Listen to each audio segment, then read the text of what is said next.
Okay, so our special guests today are Watertower Hill Publishing and a Parlour Ghost Press, which is an imprint of Watertower Hill Publishing. Welcome to the show. Thank you. Thank you. Now, today you're here talking about A House of Haunts, which is 23 rooms, 23 ghosts, and 23 stories. Yes. This was our first anthology, and it's pretty amazing. Fantastic. Pretty good looking book, isn't it? Yeah. It really is. Do you want to introduce all yourselves? I guess we're first. Oh, yeah. We'll just go down the line. I'm Heather Doherty. This is my husband, Joshua Doherty, also known as, Joshua Lloyd Fox. and we own Parlour Ghost Press and Watertower Hill Publishing. We're both authors. I'm an editor. He's a formatter. Together we're publishers. We just kind of do it all. Brilliant. You, Dave? Hello, my name's Dave McCluskey. I'm an author from Liverpool in the UK. I publish under Damaged Productions. Damaged is spelt wrong, and it was done for a reason. Don't remember what that reason actually is, but there you go. It's when people say like, "Oh, Dave, you spelled your website wrong," and I'm like, "No, I haven't." Ugh. And I wish I hadn't gone with the wrong spelling now, because so many people tell me. I write horror, children's books, thrillers, porn. I'll do anything. Do you know what I mean? I don't care. Yeah. Okay. The lady underneath, Dave? I'm not sure from our view. Hang on a minute. I'll go. I don't know if I'm underneath Dave, but I'll go. Listen, Samantha. you're welcome to be underneath Dave. I don't mind. No, I'm Samantha Underhill. I write and I do narration work. So mostly poetry that I'm known for, but also some short stories, and I'm excited to be here. Fantastic. And last of all, the lady on the bottom that is on my bottom screen. The one that's like the She's on bottom your of the bottom. trio. The real bottom of the group.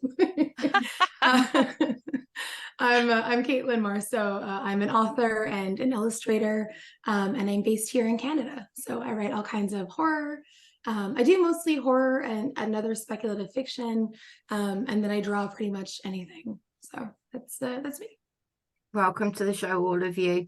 So what gave you the idea for the anthology? Well, I knew I wanted to do an anthology, my first one. Editing and curating an anthology is kind of my dream job. So I thought I would go with what I know best, which is haunted houses, because that's what I grew up reading, is old haunted house anthologies. But I wanted to make it a little bit different than most haunted house anthologies out there. So I had the idea to make it all the stories happen in one house. It's not just a bunch of haunted houses gathered together. It's one house, 23 rooms, 23 ghosts, 23 stories.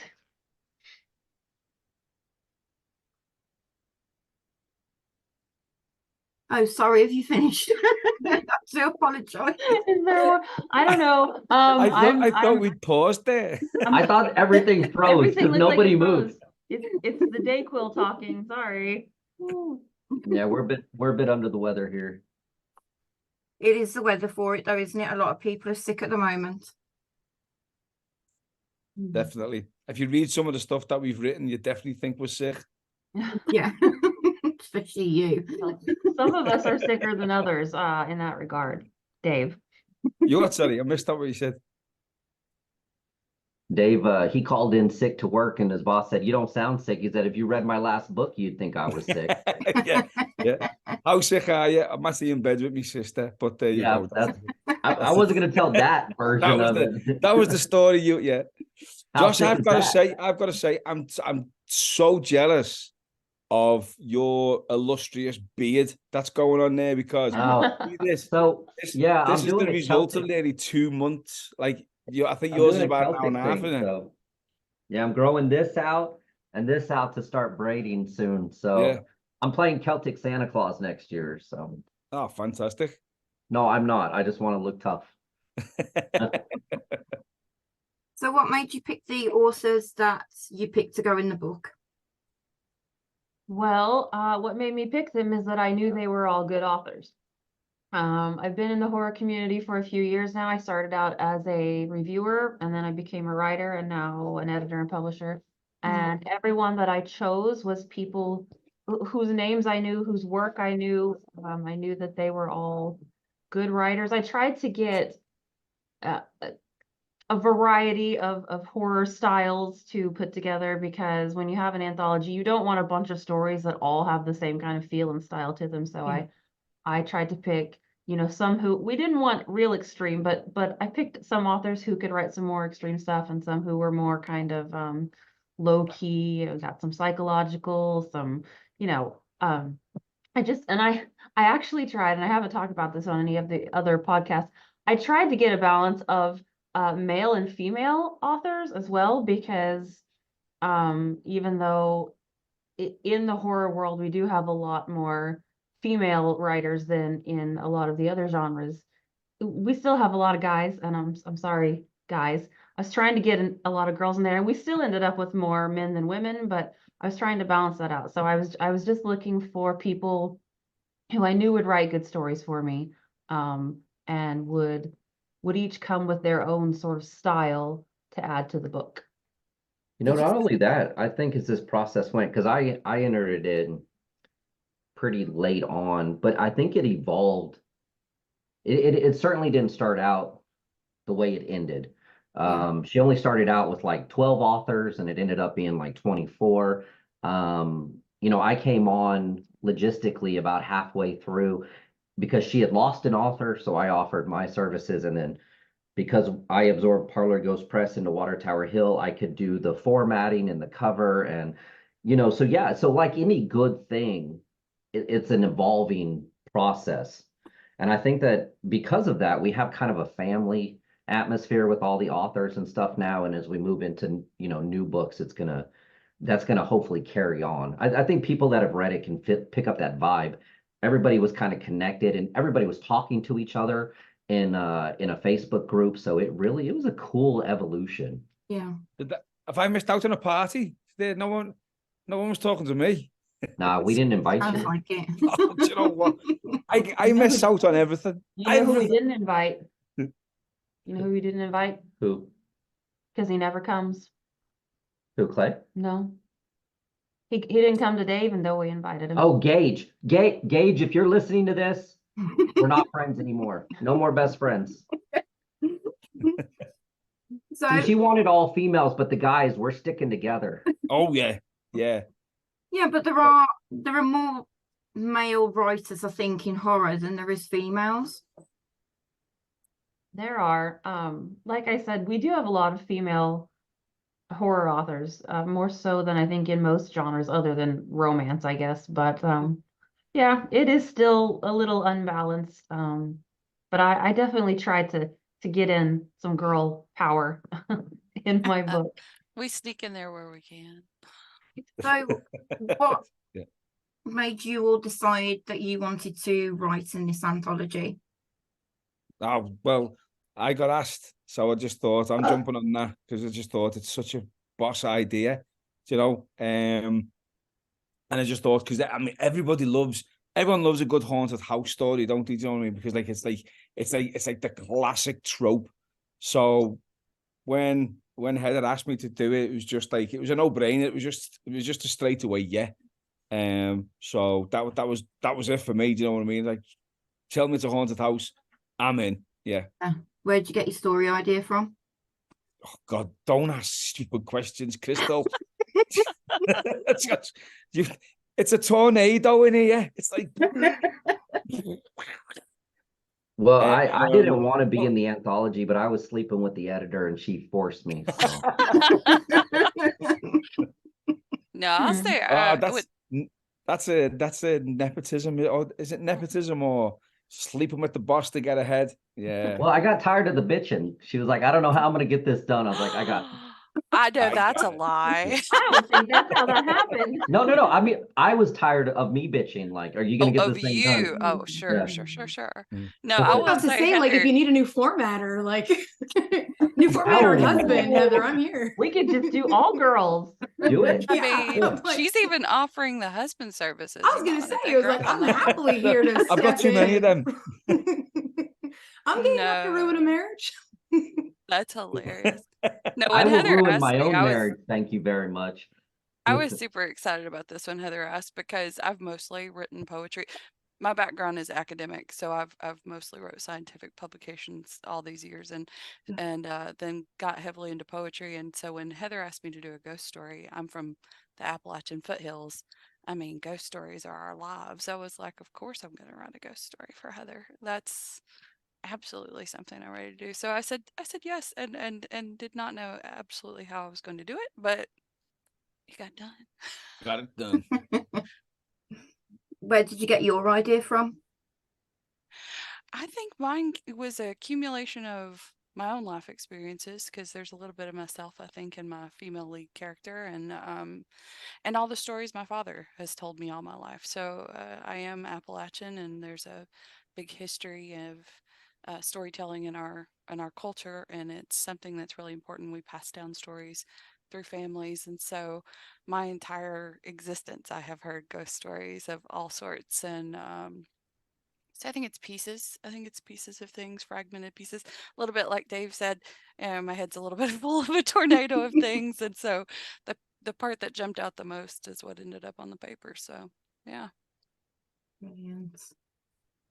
Yeah, I Mm. couldn't pass up the opportunity when Heather was like, "Hey, ghost story," because I'm Canadian, and I was like, "Yeah, I'm gonna do something like very, Canadian." And then I was like, "It takes place in the American South." I'm like, "Okay, Canadian who's mad they're in the American South." And then I was thinking also about just like I love the different kinds of ghosts that a lot of ghost stories have, but I'm personally very tired of seeing these like old Victorian or Edwardian ghosts or like 1940s ghosts kind of stomping their feet. And I was like, I think it'd be really fun to have like Fall Out Boy, My Chemical Romance, loving, heavy under eye, bad hair choices, 2008 emo ghost. Like, I thought that would be just like so funny to have this like just extremely 2000s, like painfully uncomfortable 2000s kind of ghost. And then the story did not go there. So I was disappointed in myself because I was like, oh, it'll be too grim to have that as like the ending. And then somehow the ending doesn't have an emo ghost and is somehow grimmer than like the original one that was planned. So like my story went a little bit off of the rails. But that was, the opportunity to write an emo ghost is really just sort of where I jumped at it. And then everything just sort of devolved into beautiful chaos from there. My favorite thing was trying to format your emoji lines. That was fun. Yeah, there's a portion of it that takes place over like MSN Messenger from like back in the day. So there's like the squiggly, like the little trilde, I think it is, like a rose and a sad face. I'm like, oh man. Well, not only that, but you sent me a Canadian formatted Word document. So, and that happened a lot. Like with JF's, his was translated from French, and I know Word because I do everything in Word, right? But logistically, taking manuscripts from the UK, from Canada, from the US, and people who used Word, it customizes on your own computer. So when I get the file, I get that customized thing. So I had to go through and like there was times where I was changing everybody's quotation marks to what we were using, or the spacing, or the indenting. It was, you Canadians, man, y'all's Word is all kinds of crazy. You might as well have sent me an Apple They have file. the multi-language, like at least for mine, I have like the Canadian keyboard, so it's like English, but then we also have stuff like en français, and like every now and again, like our French quotation marks are like totally different than like anglicized ones. It's like the double like sideways hat, as I like to call it, but that's like not accurate as a name. And yeah, and so like it's like the two like little, I don't know how to describe it. Like in French, you have like the with the chapeau, and then for the quotation marks, they're like a chapeau to the side, and it's doubled on either side. It's very bizarre. But yeah, Caitlin, do you guys have an AZERTY keyboard? Do you have AZERTY? Or do you use a The French QWERTY? do. oh, we have the QWERTY, Oh, you have QWERTY. KWERTY. All right. Because Yeah. the French have AZERTY, don't they? AZERTY. Oh, yeah, Yeah, no, and I think we don't here. I think JF, because he's from a different part of Canada, like Montreal or something. That's I think me. his, oh, maybe that was you then. Anyway, I was translating Suppose from a I didn't lot of say anything bad different. then, isn't it? Well, I would go to change something and my word just wouldn't let me do it. It just was like flipping me off. Like, no, it's translated from, we were getting Greek and Hebrew and Latin and French and Spanish. So I was having to like type out whole sections on another screen and then like erasing it and retyping it in. So my fear was like I was losing some of the writer's words and I wanted to make sure everything was tight. But yeah. You know what broke my heart? You know what was lost in the edits? And I died a little bit inside, though I think Heather already knows this, was the English spelling of words. Oh yeah. I'd see like U's would be disappearing, and every time a U left, a little part of my soul went with it. So you should ask her about that because she does technical editing for like learning courses, and she'll get and then she also edits for other publishers who write in the English. What he's getting at is if I edit an entire book written by someone who's not American, I leave in their unusual spellings, but I wanted everything to be consistent through this book. So the people who had un-Americanized spellings got changed. Sorry. You're gonna My have to whole send her a story, whole Word my doc whole of story views. was written in English because I I never had got to- the memo that it was going to be an American horror story. Yeah. So I was like, oh, mine's set in the middle of England and House of Lords, and we had a couple of politicians in there and stuff like that. And then all of a sudden, I was like, no, it's got to be English. Do you Yeah, remember? I was looking up like what's the American equivalent of this and that so that I could change it in your Yeah. story. Yep. And then we had a whole conversation because her grandmother would like to go on and on about how we've do you want to say how? Oh, she loved to say that Americans have bastardized the English language. So we wanted to thank you all for allowing us to bastardize your own writing. Bastardize away, I don't mind. So how long did the entire process take to get from the idea to the actual publication? Not nearly long enough. I mean, I had the idea in my head probably about a year ago, but we actually started this getting other people involved in April. And then the book came out in October. So it was 6 months start to finish, which is much shorter than you should give yourself to do something like this. Yeah. And I have learned my lesson on that one and will give myself more time next time. But yeah, we went 6 months from the first letters I sent out asking authors if they wanted to be a part of it till the day the book came out. And there was some really crazy, rushed, stressful parts of that time period. Well, there was a lot going on too. We got married during that time. We moved. But also like I own a publishing company, so I have my own books and stuff that was going on. But not only that, you and I didn't write our own stories until the very end because she needed all the stories to kind of tie it in. She wrote the finale story that actually was chronologically the first story, but she put it at the end.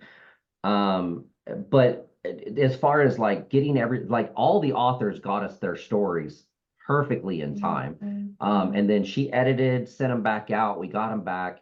I think there was a few that had some family issues that just needed a few extra weeks, but we hadn't even written ours yet. Yeah, like Caitlin. So it wasn't a big deal. But to get the October 13th, that Friday the 13th release, I was working on this book the last 2 weeks, probably 6-7 hours a day to get through. I think it was finally ended up and edited down to 130,000 words and I think it was actually in the setup of the book was probably 59 different sections. And if you know anything about formatting, you're having to roll in and take away headers and footers and all the little graphics that we did and everything to turn it into the product that we actually put out. There's a lot of back end work that a lot of people don't see. And then to make the talk work, which it didn't for the ebook. It just totally destroyed it, but we fixed that going forward. But you have to go back through and do it again. So logistically, that 6 months was kind of spaced out, but the last month was like, we got to get it done. So Would you do And anything you did. differently? Yeah. Sorry, Dave. No, I'm just saying, and they did get it done, and it looks boss as well. Yeah. Would We you do work well anything under differently? pressure. Would I do anything differently? I would start sooner. Yeah. And give us more time to do the editing and the formatting. Because I think I gave the writers plenty of time to write their stories and get them in. It was just the parts that Josh and I had to do at the end Well, that were so crazy. there was one last part, getting it to Mallerman. Oh yeah, Josh Mallerman wrote our foreword, and I got it to him much later than I would have liked to. But he was great. He got the whole thing read and the foreword back to me in like A week. Maybe a week maybe a or week two. and a half. Yeah, well, we wanted to send him as finalized of a file as we could. So once I had formatted everything except for his section and the talk, we sent it to him, and then he lost it. Yeah. And then we sent it again after I cleaned it up a little bit more. And I wonder if like he lost it, but and then God bless that guy. He sent it back to us, a beautiful, beautiful forward. He obviously read it, which was amazing in that amount of time. And then yeah, that forward was fantastic. So that's another thing. If you're going to use kind of a celebrity author to be a part of it, you want to get them stuff pretty darn quick. Yeah. Lesson learned. So what was the best things about doing it? Oh, I think the best thing was absolutely how all the authors came together. And like Josh said, we became like this family. Except Dave. You're invited to the party now, Dave. Yeah. I feel like gonna be I've been uninvited to the invited too party. late. Don't threaten me with a good time. I got plenty of stuff to do. No, but like authors that I only sort of vaguely knew, I knew their work. And since we've all worked together so much on this, it's like I know these people more now, and we're friends, and we talk about stuff. I mean, we talked a lot about the book, but we also talked a lot about just other random stuff, and we acted like idiots together. And I like that community that we built. I think that was absolutely the best thing that came out of this. I think that's always a good start, isn't it? Because if you're dealing with people who you can have banter with, and no one's taking offense, and no one's taking it the wrong way, and everyone can understand the levels of having a joke. And it was, and that's boss. Because if you know that you're dealing with them people, then you can go forth and have a laugh. Do you know what I mean? So Well, it's also, there wasn't a lot of ego in this group. We knew Heather's name was on the front cover. We knew Mallerman's name would be on there. Obviously, you use who you can to build, sales and get it out there. But there wasn't another person in the entire group that was like, I want it my way, well, there was, but we got rid of that. But but I came back. Yeah. Huh? But I came back. Yeah, no, yeah. We can't get rid of them. It's like one of those Like a malaria. boomerang. If you don't build up a tolerance, he'll get you in the end. But no, but everybody was so willing. Like if we needed some advice, we threw it into the group, and we got so much good feedback. Or there was one time we didn't know if we were going to be able to finish, and certainly not pay everybody and stuff. And so everybody was super like, hey, it's fine. We understand what's going on. So again, that family thing, and we're moving into another book doing the same thing again. So I like it. I like the family idea. Yeah. I think seeing it all come together, was a really nice thing too. And I like to shout out to Heather there, because she really made it all come together. She went through all our stories and figured out how they could connect with each other, and kind of came to us and said, hey, if you add this element in here, it connects to this other story. Can you go back and add this?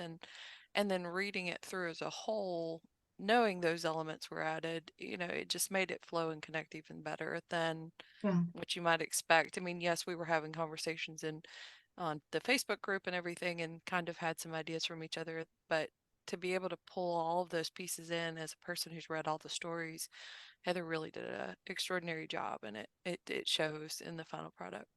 Yeah, it was really cool, like the final product. Like getting to like literally read a story and like hear like a detail about one of the rooms that like the story isn't necessarily taking place in. Either of a story that like you have just read, you're like, wait a minute, hold on a second, or like you read like further down the line, you're like, oh wait a minute, hold on, I remember when that happened. Like it's really, really cool.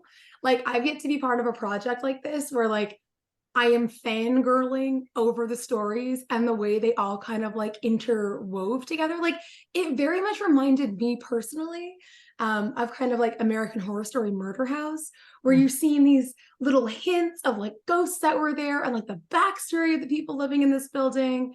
And you're like, I wonder how that's going to tie into something down the road. Or, you know, you're getting that payoff of how it does tie into like the story you're presently reading, and it's being called back from like, you know, 10 stories ago, and you're like, oh, this is amazingly cool. Like I loved it. The whole thing was so wild. Yeah, I it was. have to It tell gave you me. guys. Oh, wait, go ahead. Sorry, I'll just that quickly. It gave me a real vibe of one of my favorite genres are like the 1970s Hammer House films. Yeah. Yes. You know, like but the anthology ones, and so like the Skeleton House, and there's a load where the Monster Club and stuff like that, where they're in a club and a load of little stories come off the club, and it really gave me like a 1970s. I know it was like there was some of them that were set like after the 70s, but it kind of gave me like that 1970s vibe of like that Hammer House of horror feel. And I just loved it. You know what I mean? I just loved, and the fact that I was part of it just like sort of like blew me away as well. Do you know what I mean? It's brilliant. Like I feel like a lot of portmanteaus, they have like really kind of shoehorned in devices to like tie things together, where it's like, Yeah. yes, all of this happens on like a shelf. And so every story is an object on the shelf. And you're like, yeah, fuck whatever. I guess that works. But in this one, it was like everything actually tied together. And like the device that carried the anthology, it wasn't just a device to like create this like anthology to have this like portmanteau of horror. It really was like, I feel its own entire story. It was so freaking cool. Yeah. I will like scream about this project till I die. You So guys good. are gonna make me cry. I was like, we got to hire some people for some marketing. Because that's what I wanted, you know, I wanted it all to flow together and be everybody's individual thing, but I was like, that's what I want to do, is bring it all together and make it into this unique thing. And you guys, the contributors, you saw the picture, I assume, that we posted where I had all my note I cards was about to bring that up. read out, and I was literally taking notes on everybody's story as I read through them and edited it, and just making note of any little detail that I thought maybe I could use somewhere else. You know the meme with the guy with the cigarette with all the red strings behind him? He's like trying to tell you what his plan is and stuff. She was that way with all these post-it notes back here. They were everywhere. We couldn't even have dinner on the table They a were few all over the nights because table, she yeah. had, and she was like moving them around, like she was like, okay, wait. Joe needs to change something about his, or was it Gage? Gage needed to change something to match my story, and I need to change something to match the attic story. And it was so cool. It was really cool. You did a fantastic job. Thank you. But that's what I wanted. And I was so afraid that it might not really come across in the book. There was a point when I really considered putting the stories in chronological order instead of like the tour through the house, because I thought, well, maybe people would understand it better that way. And then Josh was like, no, don't do that. Leave it the way it is. And I was like, but I want people to get all these little things that we've done to connect the stories together. And then when Josh Mallerman read it, he was really the first person besides Josh and I to read the whole thing. And he came back, and I just was going on and on about how everything went together. And I was like, oh, he gets it. Yes. And then, you know, other people now that the book is out that have read it, they keep commenting on that, about how all the stories flow together and really make this history of this one house together. And I'm so, so glad, because I was so scared that this crazy idea I had in my head was not going to work, but it did. And just like, I'm as blown away as everybody else. Yeah, sounds like it worked really well, and everybody seems to be really proud of you because of it. Definitely are. She did such a great job. Yeah. I think you're the go-to gal for all these themed anthologies nowadays. Because what I Well- liked about it, as well as, like, I'm not a massive fan of anthologies. I mean, I'll say it, shout it out loud. I don't really read an awful lot of short stories because I always get like left wanting, because I like to get immersed in a novel, and I like to know all about the different characters, and I like to know the surrounding stories and stuff like that. So short stories don't really do it for me. So if I get an anthology, I tend to get bored after about the fourth or fifth story. But with this one, because it was it was the tour of the house, it gave context, and it's a mad thing to say, because it kept the fact that, like, it was a tour, kept the enthusiasm of the stories right the way through the book. So it was just a little bit different, because I just get so bored of them. Do you know what I mean? After about like 6 or 7 stories. So looking at 24 stories, you're thinking, never going to read that. But this is just me. But did brilliant. Yeah. Yeah, it David, flowed that is really so well, too. funny because I am like the exact opposite of you for that. Yeah. I have a really hard time getting into novels because, like, with my ADHD, I will like space out and be like, Yeah. no, I can't do this. And I find it You hard like to the focus short on, like, snaps. Yeah. but like I admittedly sometimes will struggle because the anthologies don't like, I like reading short stories when I'm in the mood for it. So I will read a lot of anthologies. But like if I put it down again, because I tend to be forgetful with ADHD, I like will forget to pick it back up. But because of the way this one was structured, I like needed to know. I needed to see that next detail. I'm like, where is this story going? So like it was there really, was a narrative, interesting. wasn't it, that you could follow from A to B to Z. A to B to Z, A to B. Yeah, don't worry about What it. comes after B? C, And then D. go to the maps and see Thank where you. you were on the floors. That was a big deal. That most horror books don't have is, maps of the house. That was fantastic too. It Yeah, was. they I were very didn't say detailed. so. Well, so I'm a fantasy writer. I'm not a horror person. I guess I kind of am now, but when you read a fantasy book and you have maps and stuff in the front of the book, you're flipping back and forth a lot, right? And so no, the maps weren't my idea. That was 100% your idea. I just made them pretty. But I mean, even Mallerman said that, to be able to go like, okay, what floor am I on? What's the next room? You can kind of walk, like playing Clue, and kind of look through what's next and stuff. And then the Easter eggs from story to story to story. I mean, it just kept people turning pages. And then you're trying to figure out too, who's the guide, right? From the very beginning, you're like, who is this guide? And you don't learn that until the very, very last page. And so it's not just a horror anthology. It's a cliffhanger book. It's suspense. It's throw in some dark fantasy, and she hit all the boxes with this one. And I think it's one of those things, like you said, you don't find out who that god is until the end. And so it makes you want to go back and reread it now that you know. Well, let me tell you, I didn't know who the guide was till the end either, and I was writing those parts of the book. I was just like, I don't know what's happening here till as I went through it, like the idea came into my head, and I was like, oh, I know exactly what I should do with this. And that's how that happens. Sometimes that's the best way, though, isn't it? Do you know what I mean? 'Cause Oh yeah. if you Obviously, surprise I'm a yourself, then you know you're pantser. going to surprise your readers. Yeah. So have you got any plans to do any more? Yep. Yes. Yeah, we have the cover, and we're about to put out the letters for Hospital of Haunts to release next October 1st. Yeah, we should probably hurry. We should well, we got to pay everybody first, and then so, but Is no, this one going to be based in America by any chance? Yes. Yeah. But so we found a beautiful hospital to kind of pattern it off of. I've already started looking at floor plans and stuff. It's going to be, we're going to continue on a lot of the tropes. So 23 wards, 23 goes 23 stories. Yeah. We have some authors that weren't able to make it into the next one. So we've gotten some new people, maybe 2 new people to write stories. My brother's a writer, and so he's also a battlefield medic from the Marines, and so he wants to do the burn unit, I think, and so Yeah, it's going to be a lot of fun. We're going to bring even more family kind of dynamic into it, and but still keep this same stylization that everybody I think really enjoyed. The cover is puke green.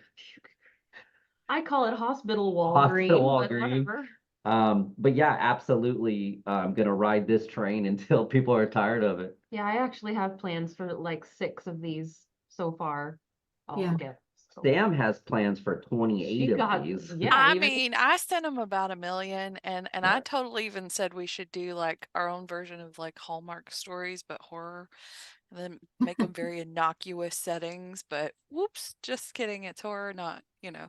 I still think we need like the cheesy names though, like Holly Ivy at Christmas or something, you Mhm. know. But no, I'm excited about it, and the green was for a purpose. I know Heather picked that color for a purpose so that we would all feel wonderfully nauseated as we read it. No, Yes. because it's a hospital color, because it's Yeah. the color I that think all she hospitals wants to have happen a to be. when you put it all together at the end, I think she wants to have a very macabre rainbow I love it. on the shelf. pretty much, yeah. And that's due to hit Different October levels next of year. rot.